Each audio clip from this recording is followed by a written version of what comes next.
Good afternoon, everyone. Welcome to Concordia University's Forest Space. Thanks for joining us for today's event. This is a special episode of the Iron Ring podcast, and it's a collaboration between WIE, IISE, and Homeroom. And if you don't know what those acronyms are, it's Women in Engineering and the Institute of Industrial and Systems Engineers, and Homeroom is Homeroom.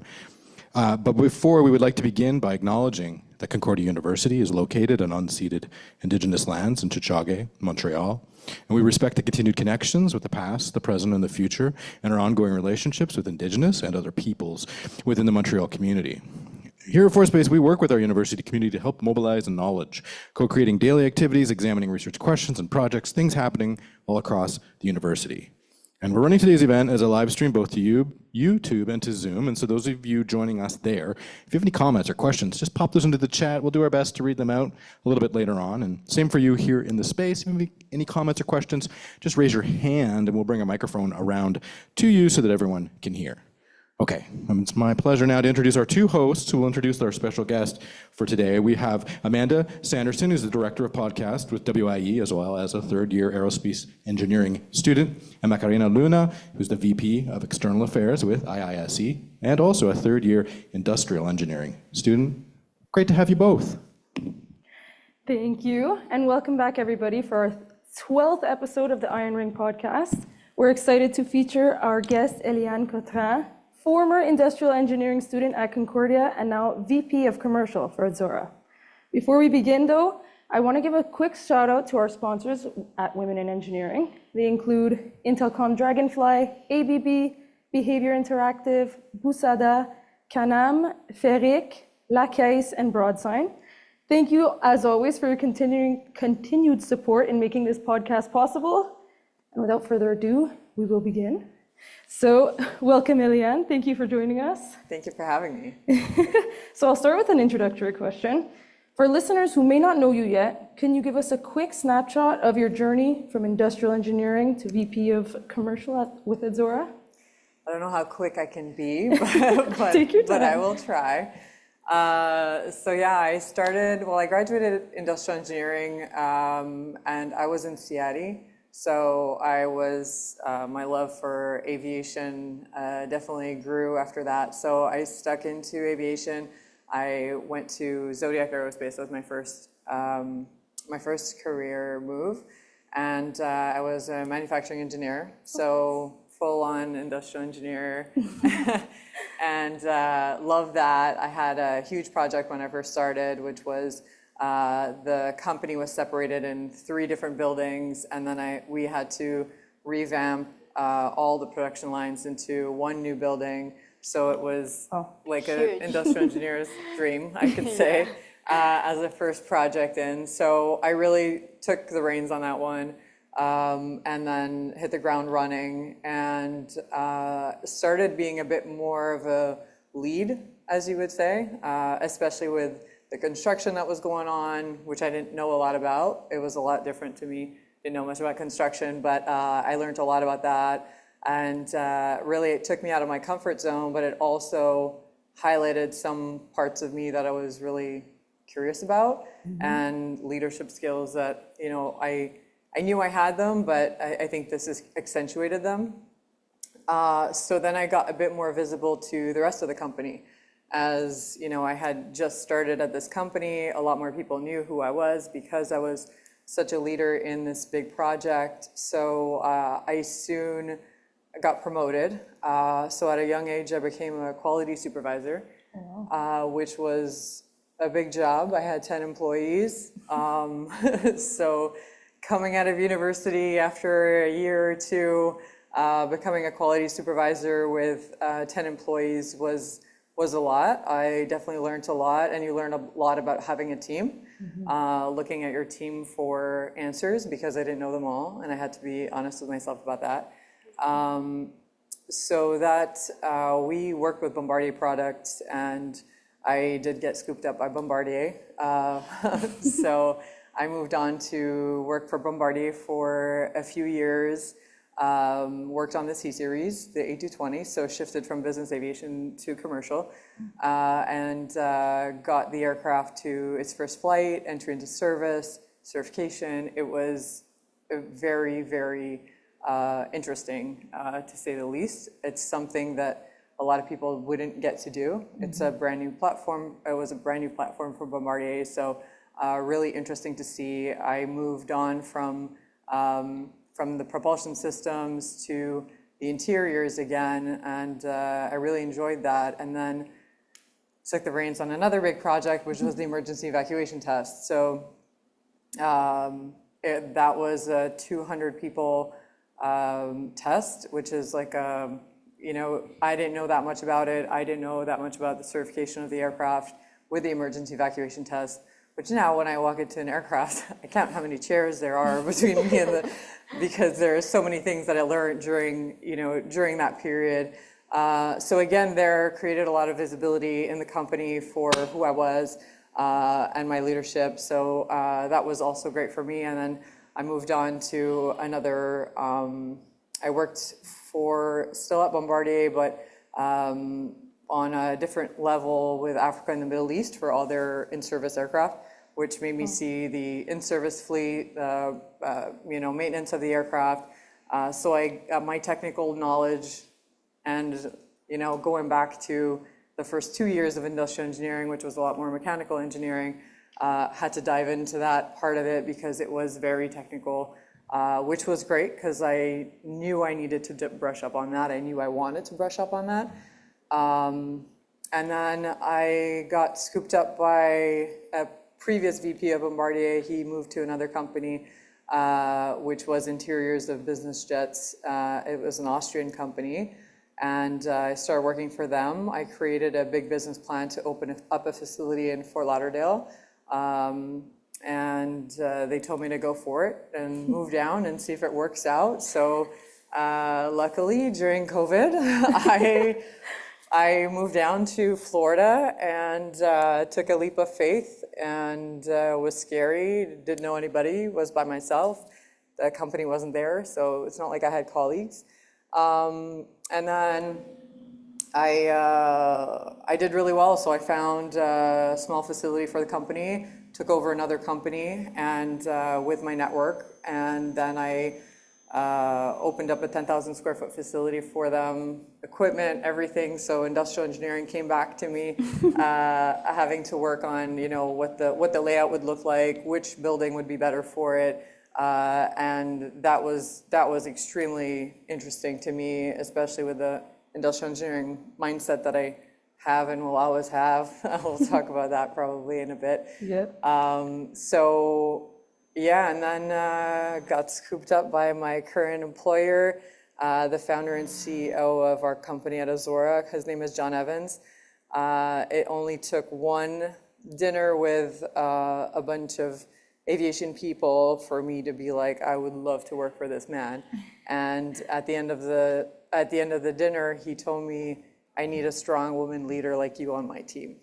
Wow. And at that point in my career, I was going through a bit of a struggle with being a leader in my previous role. So I didn't know what the next steps were going to be, and having someone have that much faith in me tell me that was music to my ears. Mm-hmm. So I was like, tell me more. I don't know anything about aircraft leasing. So he said, I spoke to you all night. You seem like a really smart girl.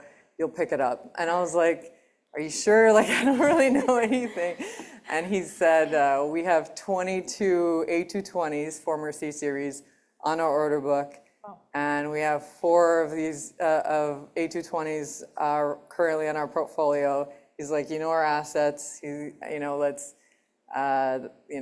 That's really great for you to know. And then that was music to my ears, because I was like, I love that plane. I worked on it. I'm biased.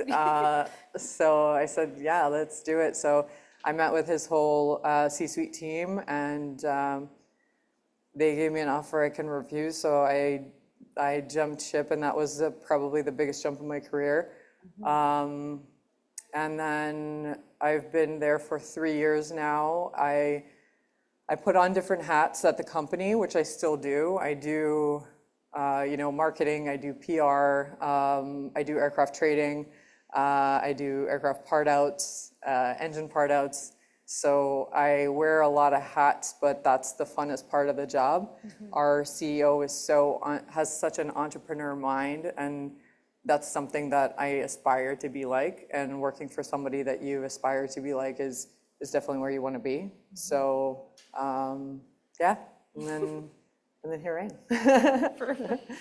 Okay, well, that was a perfect snapshot, perfect link. I had a follow-up question, but I think you answered it perfectly, honestly. So I'll let Macarena continue with some transitional questions. Okay, so one of the ones I highlighted Yes. is if you were designing an ideal industrial engineering curriculum for someone who wants a career like yours, what would you add or emphasize like in this curriculum? Like which classes or what material maybe? So I know that when I was, I don't want to age myself, it was a long time ago, but when I was in industrial engineering, we did have financial accounting. Yeah. So right now we do a lot of financial models, which is something that I'm actually looking to further my education in, and that is something that it would be interesting to have follow on that first financial accounting or managerial accounting, I forgot what it's called, managerial accounting, to create models for different scenarios is interesting. I mean, we learned the basics of it, but diving in deeper into that space would probably be interesting to tie it into all the projects that we work on, see how they benefit, and then tie in risk as well, because risk is a huge factor when you get into business, and to understand what the economic implications are for each project would definitely go a long way in the industry. Yeah, definitely. I agree. We kind of have some business classes, but Yeah. like it's not enough. Yeah. To be honest, like with the positions that we can do, like manager and a lot of like Indo is so big, right? Yes. So we have to know about everything. Okay, next question.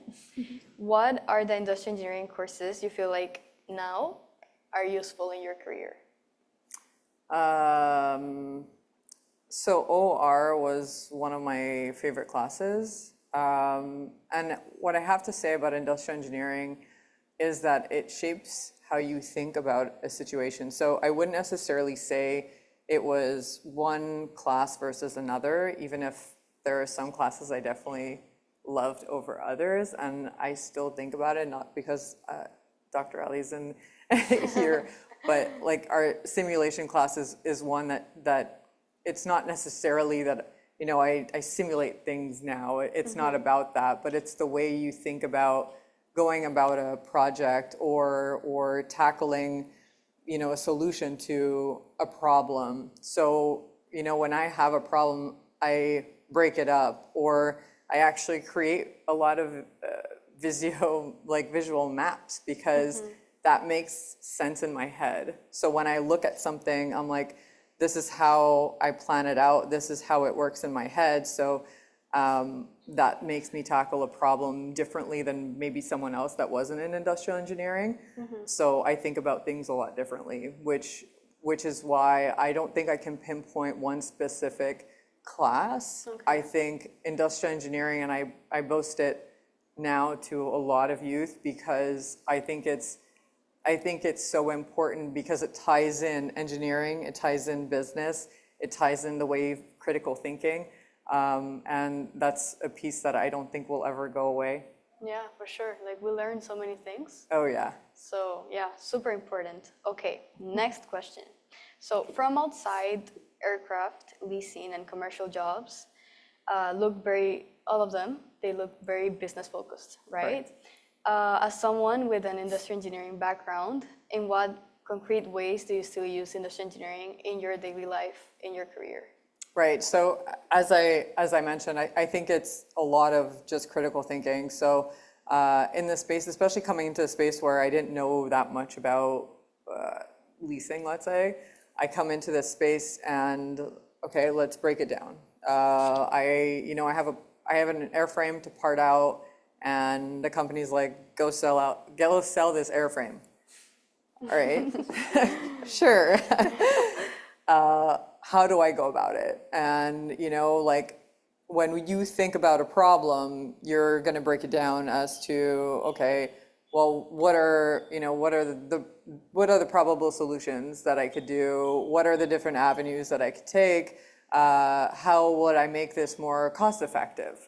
What are the risks involved? These are all things that you map out that get me today to still think about that. And with the team in the office, Excel is, you know, when we learn Visual Basics in industrial engineering, it's not necessarily that I use Visual Basics, but I do use macros. Okay. And my Excel files are ways beyond someone else in the office because I know that, and that makes my work more efficient.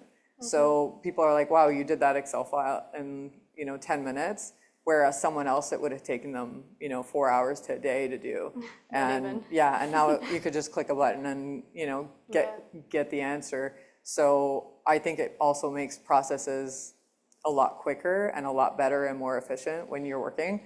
I mean, work smarter, not harder is definitely an industrial engineering slogan that For sure. yeah.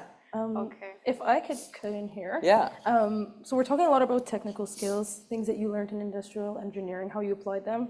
Perfect examples. Like I try and use, I'm not in industrial, but I do try and use similar like concepts when I look at problems too. Yep. I like jealous. I wish I could industrial also. That sounds so fun to like have my whole curriculum built off of that. Yep. But anyways, yes. So going from technical, of course, like you're in commercial, you're in like selling stuff. Are there any specific soft skills that you think are, you maybe didn't learn in industrial that you've developed over the years that are essential to your success? Yeah, I would have to say I did learn some in university, but it wasn't necessarily industrial engineering. I was part of the IISE, so being part of a committee got me actually to learn a lot more soft skills than someone else. But I know that I can speak for others because, you know, I was part of a lot of committees. I think one of the biggest things is also creating a network of people, creating teamwork and building teamwork. And the power of that, you only realize it maybe, 5 years, 10 years in.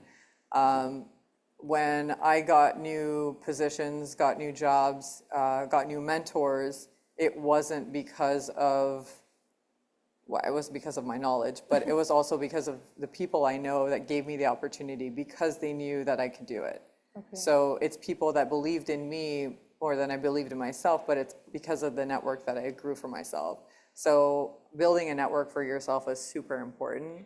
I think that's something that, it's great to be focused on the books and focused on the theory and all that, but if you don't get your head out of the book, I think that's super important too. Mm-hmm. The IISE got me to meet a lot of different people from the industry, meet a lot of people that, we brought for networking events or our cocktails or our dinners. And I think also coming out of your shell. So this is one thing I always tell my mentees. When you go to a networking event, it's so easy to stick to the people that you know. Yeah. Right? And that's one of the things that you don't learn in school. Yeah. How to come out of your shell when you're in a big room filled with people that you don't know.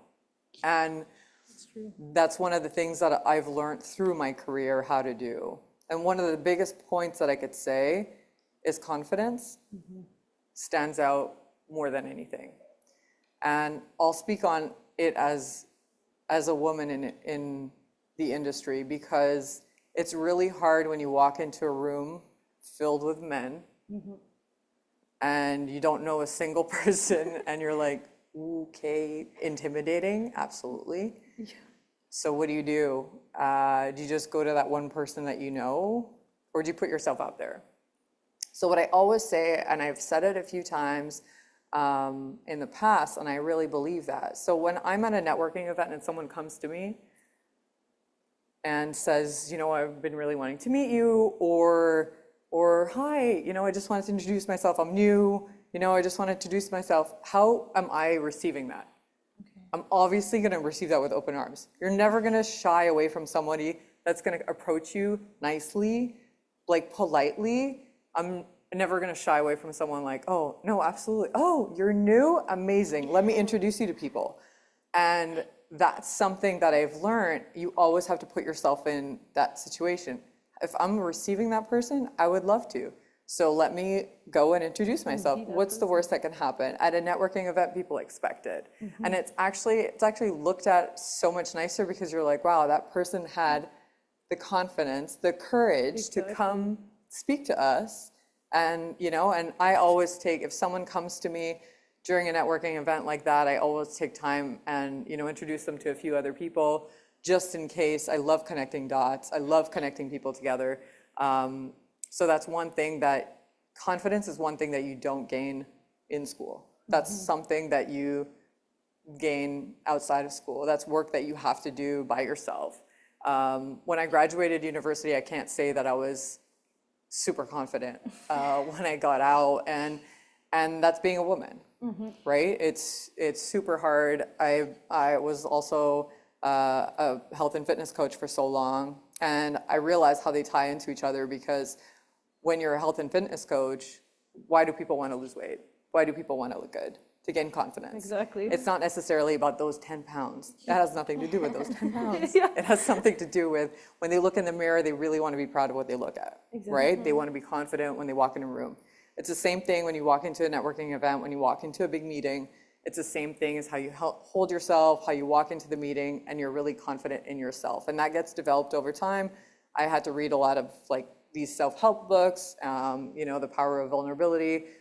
So these things are things that you don't learn in school, but I highly suggest people do it, you know, outside of school, just to learn also who you are and gain that confidence.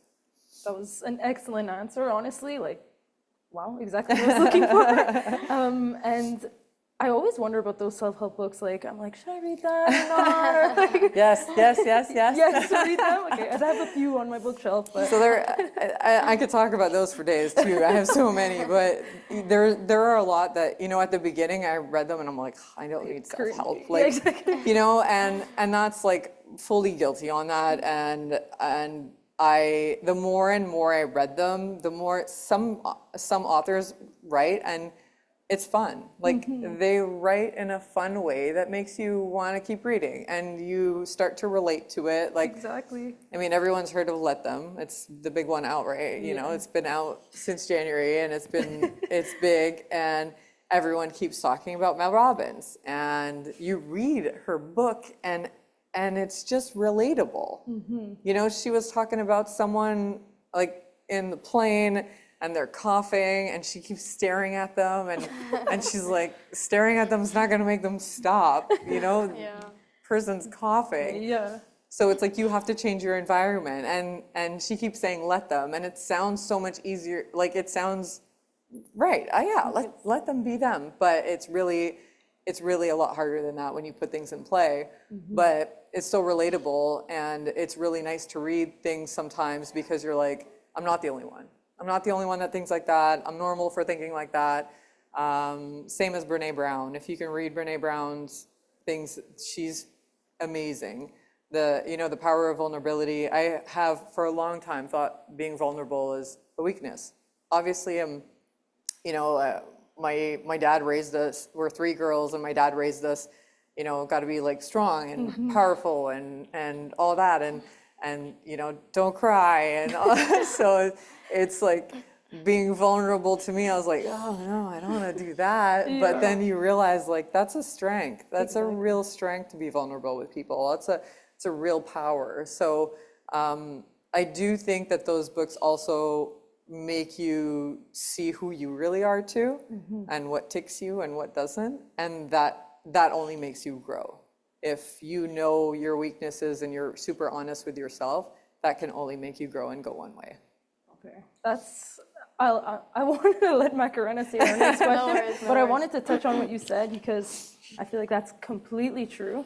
I'm sure everybody knows the show Modern Family. Yes. This is my favorite show for Yes. exactly that reason. I'm always looking, like rewatching it every single year. But I love it because it's relatable and it's like they're always doing something like embarrassing, but it's not that embarrassing because everybody does it. Yeah. And then it like just opens your perspective. Like when you see other people doing that, you're like, you know, like we all do stuff like that. And it helps with that idea of vulnerability. And I've learned a lot. I know it's a sitcom, but I've learned a lot from watching that show and like just like realizing like, you know what, like let them do what they're going to do. Like we all have our moments like that. Absolutely. And now that you said that, we have our winter break from semester. I'm reading those books, that's for sure. I'll send you a list. Yes, please do. But yes, if you would like to set us into a next question, Macarena. Yeah, it's actually about something you said. Yeah. I consider myself kind of a shy person. Okay. So like, what would be a recommendation like from you to me, or well, to someone that's shy to like kind of open up, kind of like. I've been to networking events, but Okay. like, I don't know, like sometimes it's hard to talk to people, but you're there exactly for that, right? Right. So what would be your recommendation? So a couple things. I would, one, definitely ask yourself, what's your hesitation? So when you walk into that room and your hesitation to go talk to people, what is that hesitation? And that's something that, you know, obviously don't answer that today, but it's a question that I want you to internalize, because there's a reason, there's always an underlying reason why you're scared to talk to somebody. It's the same thing as when people don't want to speak up in a meeting, right? You're intimidated. Yeah. And why are you intimidated? So in meetings, you can be intimidated because of the people that are there, because you're unsure of yourself, you're unsure of the answers that you're going to give. And when you walk into a room, and that's the same thing, what are you fearful of? And that's step one, because that's starting to figure out who you are and then how to overcome it, right? If you don't know what your downfalls are, you will never know how to overcome them. So that's step one that I would tell you. And then on the second note, so I do this through some of my mentees, and I always give them a challenge. So challenge yourself. And every time you go to a networking event, either I have to talk to 5 new people, or I have to get 5 new people's business cards that I don't know, right? So you walk into that place having a small little goal for yourself, by yourself, no one else knows about it, and you really make that effort to meet those people because you have a goal. And some people are driven by that, right? Some people are like driven by like, right, I have 2 cards, right? Who else can I go talk to? And then it becomes like a mission, but you end up coming out of your shell a little bit more. And then after, you know, like start with 2, and then the next networking events go to 3. And then you're like, okay, well, that wasn't so bad. And people are really well receptive to me. And then you start learning different tricks and different traits. And you know, now when I walk into a room, it's totally different than when I walked into a room 10 years ago, right? I approach people differently. My topics are different. What I talk to people is different. So these are things that you start to develop over the years, but I would start small, but give yourself goals and reach them. And then don't forget to follow up with the people that you get cards. I'm like, that's another thing. Don't forget to follow up. It's For sure. always important. And if you want, I always write a note in the back of my, so connect with people, right? So it's really important, and I know you didn't ask this, but it's really important to connect with people. So when you go to a networking event and you speak to them about something, you want to connect with them on some different level, right? And when you take their business card after, I always just jot down, or on my phone if I can't, like I don't have a pen on me, jot down on my phone just their first name and then what we talked about. So then when you email them, your email is more focused and a bit more personal than, hey, we met at this event. Great to meet you. Do you remember me? Yeah. I'm like, okay, You know, I've great to heard- meet you too. I'm like, don't remember what they look like. I have to LinkedIn them, you know? Exactly. So that's something that's super important too. So never forget to follow up on a personal level.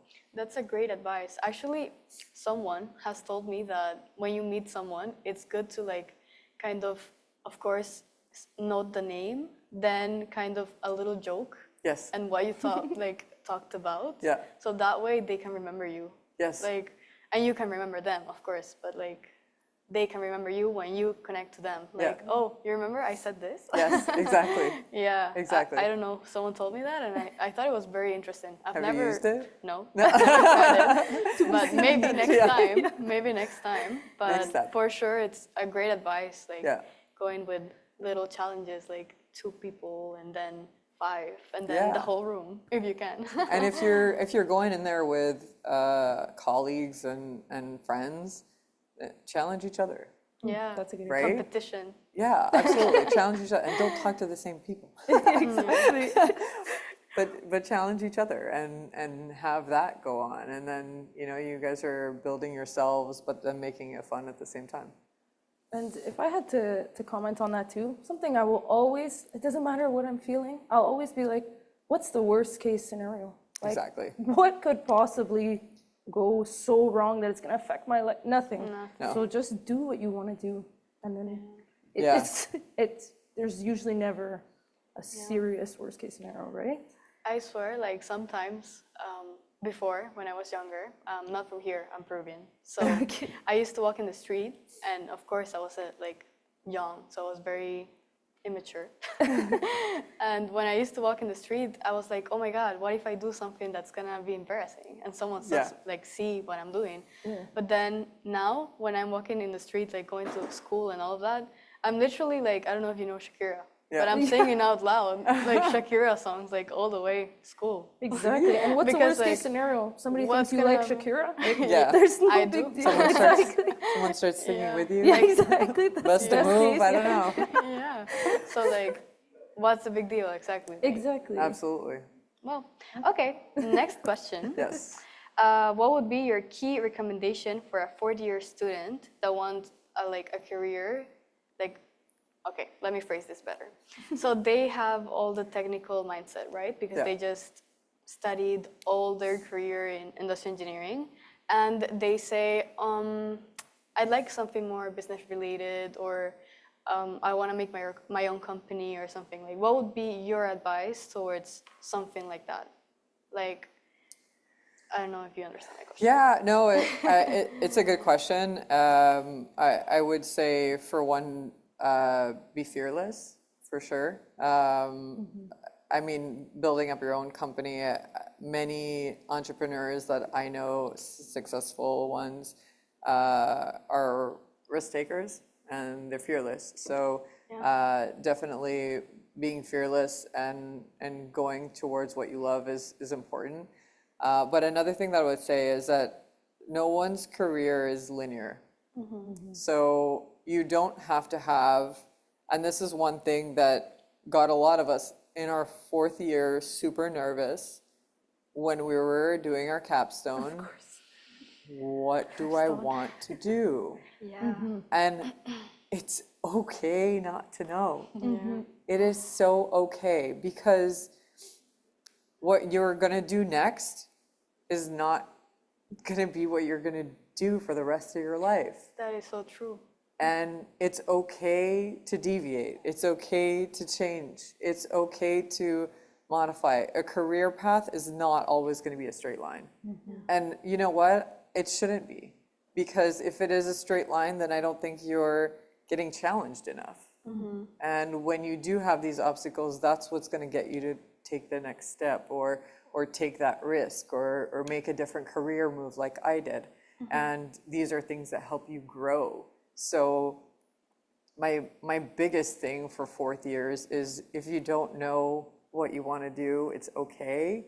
But I'll also say, open up your mind to, so I was super lucky with CIADI that, I worked at Pratt, and I had a network already because of IISE, and I was able to test out new things and different opportunities.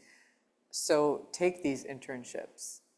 The internships are so important, and I'll say that to even 2nd years. Internships are important. 3rd years, internships are important.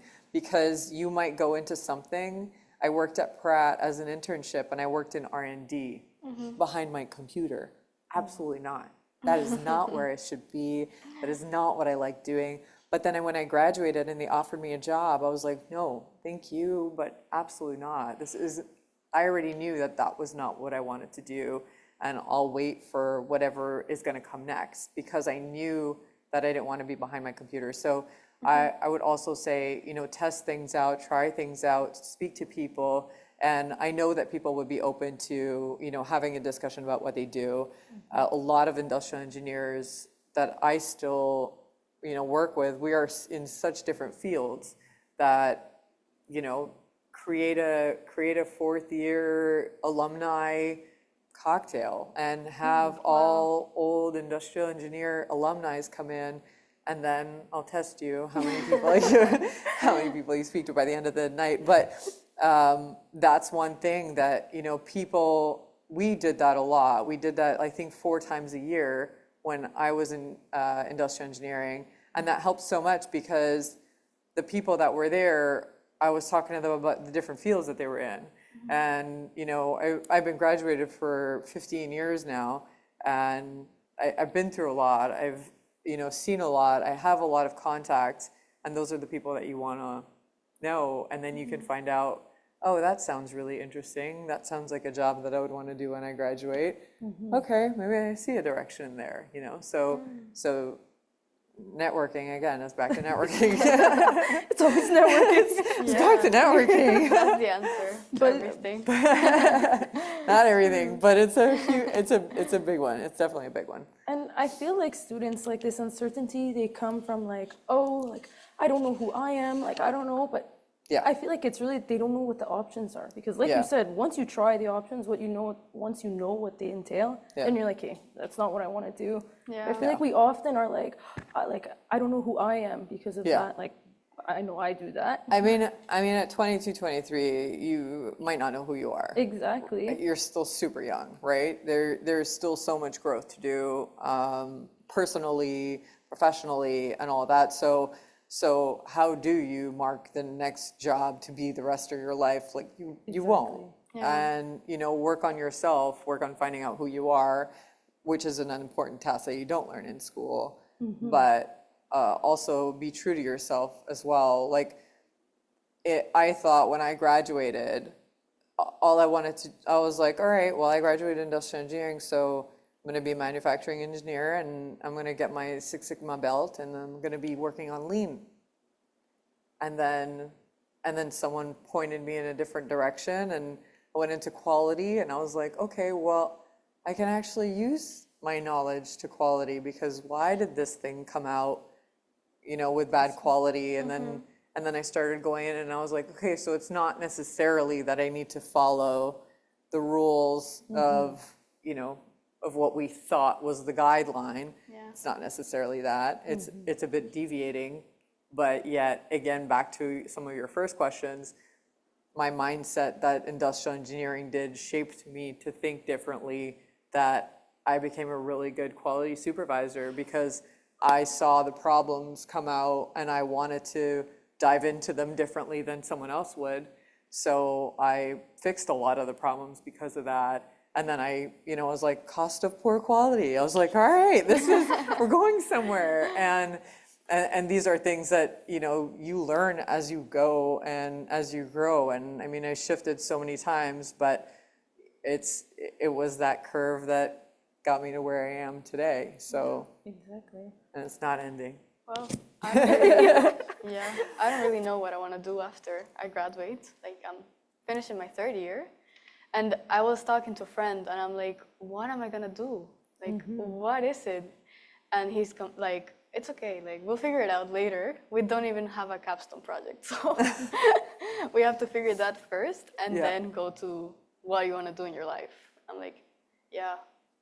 Do you meet people like in different parts of the industry that are industrial engineers that are in the field? I have. Well, most of them are from my country. Okay. Yeah. Which is okay, yeah. Yeah, but here I've started to like meet some people by like going to wine and cheese events like in IISE. Yeah. We organize those and it's very nice because you get to meet like a lot of different industries. For example, now it's very popular to do consulting. Yeah. Well, I don't know if that was the case before, I think even Yeah. so, but a lot of industrial engineers go into consulting. And before I didn't even know what was consulting. And I'm Yeah. like, what is this that everyone wants to go into?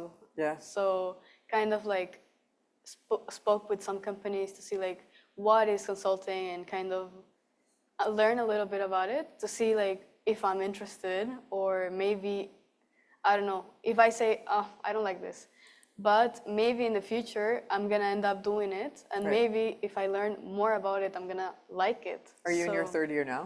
Yeah, I'm finishing, You're finishing your third year? yes. So what's your internship? I have an internship in Pratt & Whitney. Okay. It's gonna be an 8 months in quality. Oh, that's Oh. amazing. Yeah. Thank you. And so when you go into doing your internship, also speak to people, see if you can speak to people in different departments. Yeah, for sure. And that can also get you, and they don't mind that at all as long as you're doing your project. They don't mind that at all because if you want to see different parts of Pratt & Whitney, they can definitely, it can open your eyes to different segments. Actually, this internship is a result of a networking event. See? There we go. Yeah, it was a I'm wine, shocked. about not I'm working. shocked.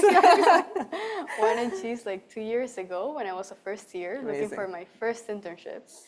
And he ended up offering me a job for my first internship, but like I already got a job, so I had to say no. But now I spoke with him, like reconnected, and well, he offered me this job, which is amazing, honestly. So I'm very grateful. So like, yeah, I love it. networking. I love it. You see? You see? Yeah. Yeah, it goes a long way for sure. Yeah, I'm looking forward to it. But okay, let's go into the career insights and professional growth. One of those questions. Well, the soft skills have been. I already asked Yeah. that. It's all about confidence and networking. Yeah. Okay. This I already asked too. Sorry. I think you touched on a few. With your Yeah, I answers, did. so it's We perfect. did kind of in this conversation. Okay.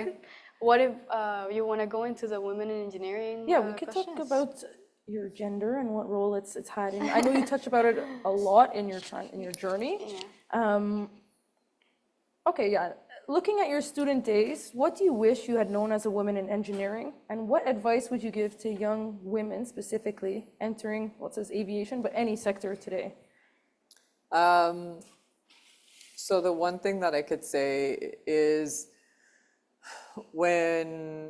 don't be scared of your voice Okay. and don't be scared that your opinions are going to be different.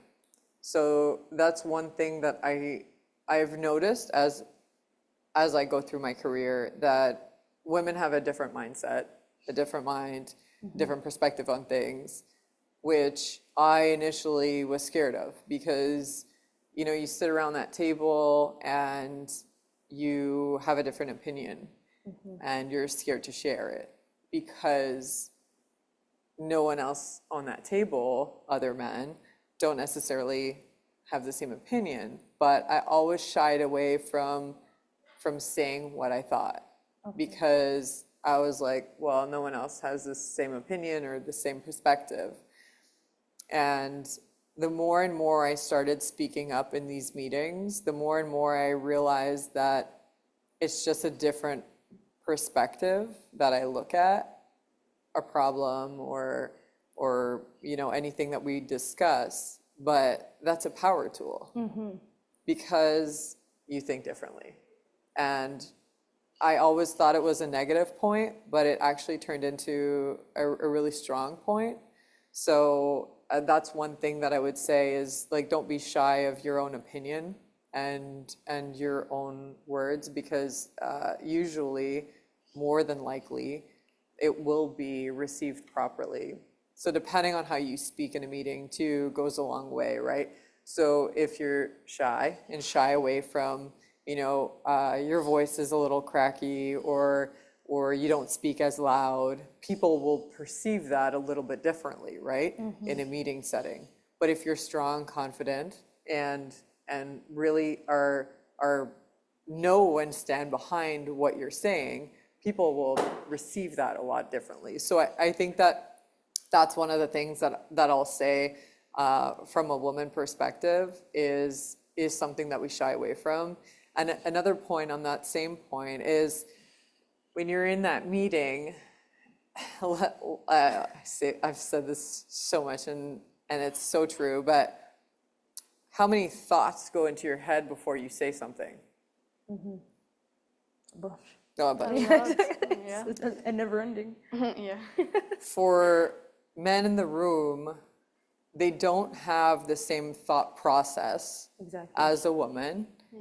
You don't think about 50 different things before you say what you need to say because they don't have that thought process. But that's one thing that be confident in what you have to say, because the man across the table isn't thinking as much as you are about what he's going to say. Yeah, he has like his one idea, and then he's like, wow, and then he says it. Yeah, exactly. Yeah, exactly. Mind you, we are like, then what if I say this, and then they're gonna say that, and then it's like, tweak it always like do this. that. just say it. Exactly. And don't be shy to speak up. And that's a big one to me, because I see it happen. I still see it happen in conference rooms today.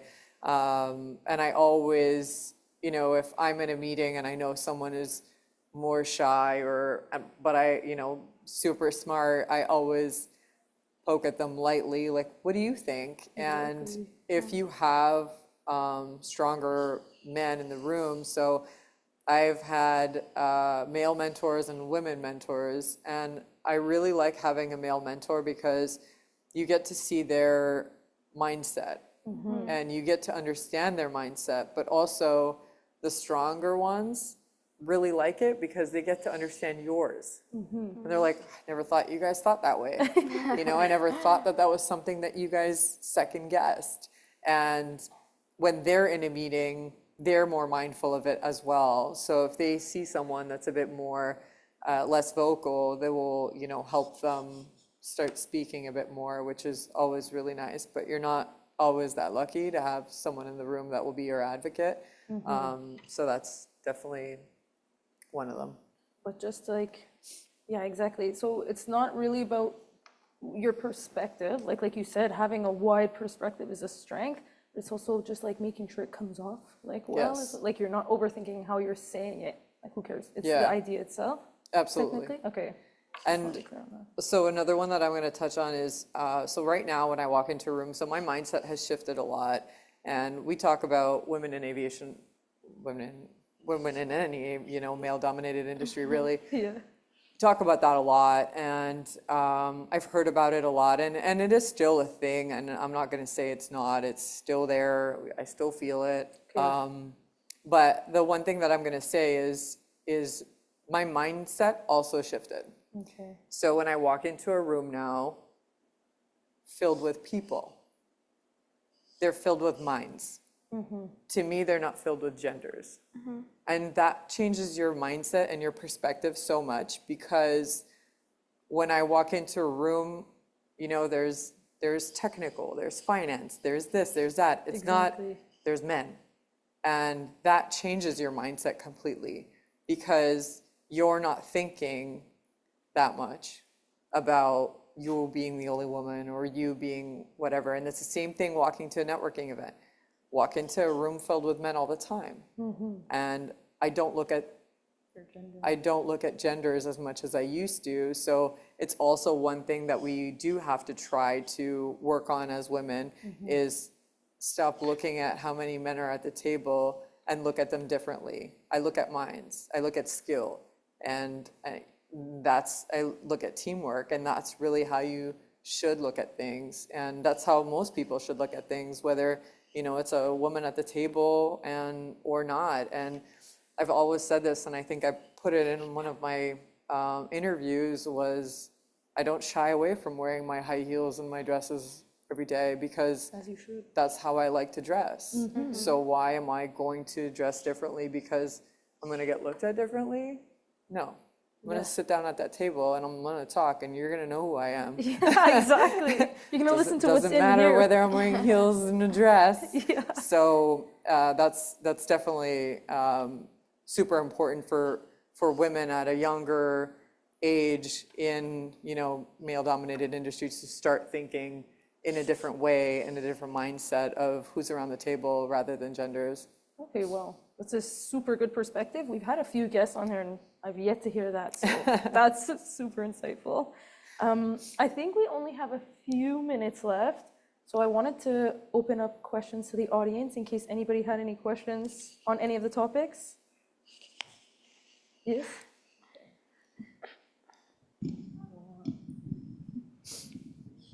Sorry about that. If anyone does have any questions, raise your hand. I'll bring this microphone to you. That's great. And for those of you online, if you have any questions, pop them into the chat. We'll read them out. Thank you. My question was about like your first job when you said you were having a team of about 10 people, and you said like you had a lot of struggle. What would you say was a personal quality or technical quality that you realized now that you were lacking at the time and you grew throughout that job? That's actually a great question. Yeah. I don't know that I would say I was lacking it, but it's something that I've worked on through the years. So I think I said this at the beginning, you learn a lot from your employees, right? I had employees that were at that company for a lot longer than I was. And coming in as their supervisor, being young, being a woman, I think that came across a little bit harder for some on the team. And I think going about it and understanding, wanting to get to know them and having them get to know that I'm not there to manage you. I manage your day-to-day, and I know that you know how to do your job, but I want to learn from you is a different perspective to look at things. So I definitely struggled with that because, you know, I'd go home and I'd get really upset because, you know, people weren't listening to me, people didn't respect me.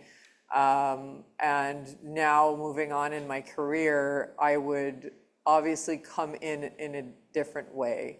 I would show up differently every day, that rather than being in fear of somebody thinking differently of me, I would want to try to connect and understand why, right? Mm-hmm. So build that connection with them, understand why, understand where the disconnects are.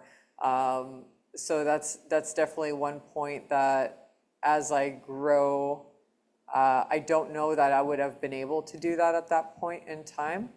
I was probably the best supervisor I could have been after a year and a half to 2 years of experience in the field.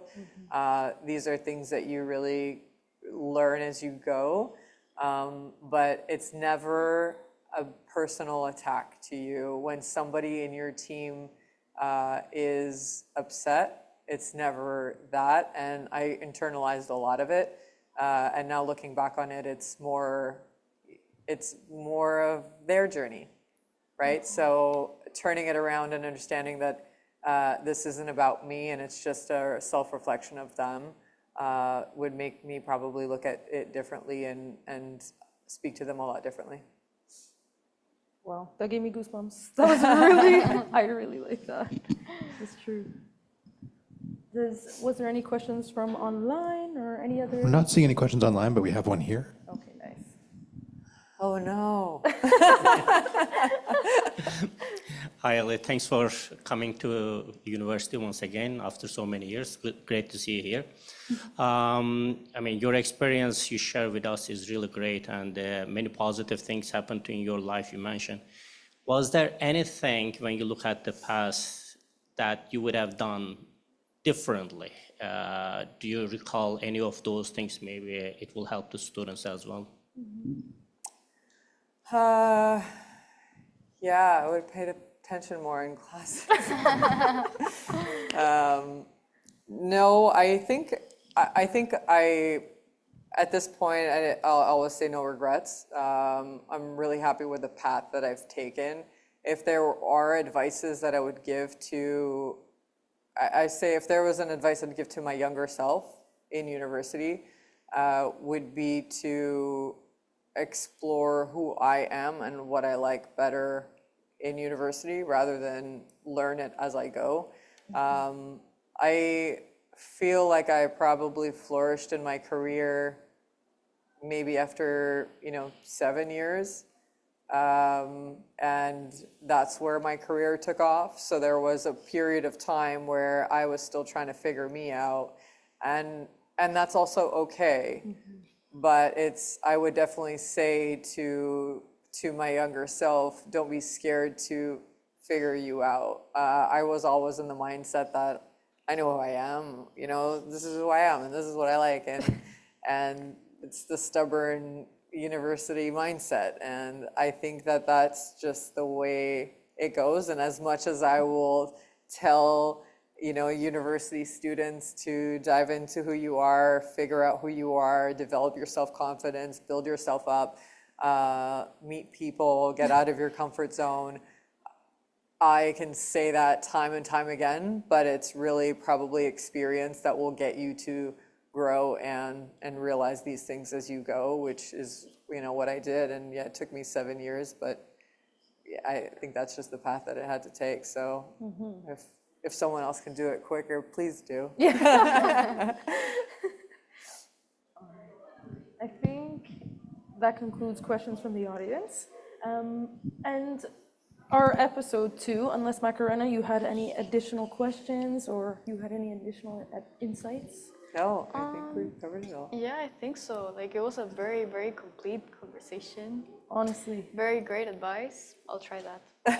Network and build your confidence, but also that experience is like a key thing of all these things, right? Yeah. Like, that's what I got. How could I know who I am or what I want to do if I haven't experienced anything? Absolutely. And don't be scared not to have your next steps planned out, entirely.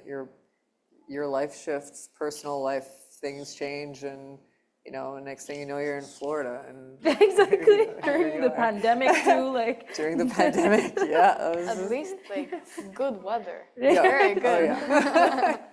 I can't complain.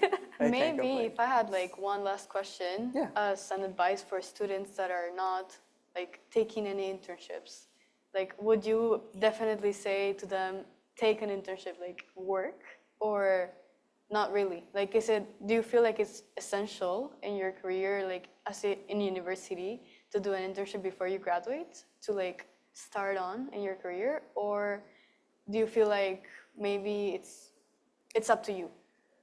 So there's a lot of things that are, your journey is your own, right? So if people don't want to do an internship and that's really up to them to do it or not, then there's so much online right now that I would say, like, don't sit back and, I don't know, Game Boys are a thing, but don't sit back and, play video games all day and then graduate and expect to know what you're going to do next or have job offers. Putting yourself out there is, and when I say networking, it's also putting yourself out there to understand what else is out there. Industrial engineering is so broad and goes to, my best friend, I met her in industrial engineering at Concordia, and she's in software, and I'm in aviation. And, I know some guys that started their own companies, and some of them are in consulting. So we've gone to such a variety and vast range of things that if you don't put yourself out there, like, how are you ever going to know? So unless, everything's online right now. So there's so much online, there's so much that you can read. But there's so much that you can read that you don't get the feel and touch of what it actually is. So I would personally suggest people, go out there and put themselves out there, whether it's one project, like our capstone was at Reitman's, and just that was big eye opener. Capstone was great, and it really got us to see, what we could do in the world, in the industry. And so, but that's putting yourself out there, right? That's understanding what is going on in the world rather than just behind your textbooks. You will talk to a lot of our professors, and they're probably going to tell you the same thing, because you can read and know theory like the back of your hand, but when you apply it, it's completely different. So if you just know textbook, you're going to have a rude awakening when you get into the real world. You have to combine both, and you have to open your mind that it's not cookie cutter, and I don't take my formulas and apply them in my daily job, but it's the background of that formula that makes you understand it. Great answer. Honestly, I think the same, but I'm not very experienced. I didn't even finish university, but I think I share your thoughts. Great. Amazing. All right, so would you like to lead our outro statement? And we'll end the episode here, unless you had anything to say? No, No? all Okay. good. Thank you. Thank you for having me, and thank you for Dr. Ali Agudas for inviting me and reaching out. It was really neat to be back in school, and it's a blast from the past, but I'm really happy to be here. Well, thank you so much, Amanda, for co-hosting this. Very great, and you really helped me. This is my first podcast ever, so really putting myself out there. I'm proud of you. Yes. No, it's never. Step out of your comfort zone. That's the only way you're going to grow. Exactly. Thank you so much, Eliane, for your wonderful questions, and thank you so much for the Fourth Space for setting us up so nicely. Everything's perfect. As usual, honestly. Yeah. Well, I think that's it, and don't forget to stay tuned for the Iron Ring episode 13 next week. Yeah, but thank you so much. We loved your answers, honestly, and I'm sure everybody who's listening did too. Good, I'm glad. Thank you. Thanks, Amanda, Macarena, Eliane, for coming in. Thank you all here also in the audience. Thank you for your questions. We're going to be closing up the Zoom and the live stream now, but this remains available on our YouTube channel, and you can revisit it. You can share it. You can also have a wonderful evening. Thanks for coming in. Bye.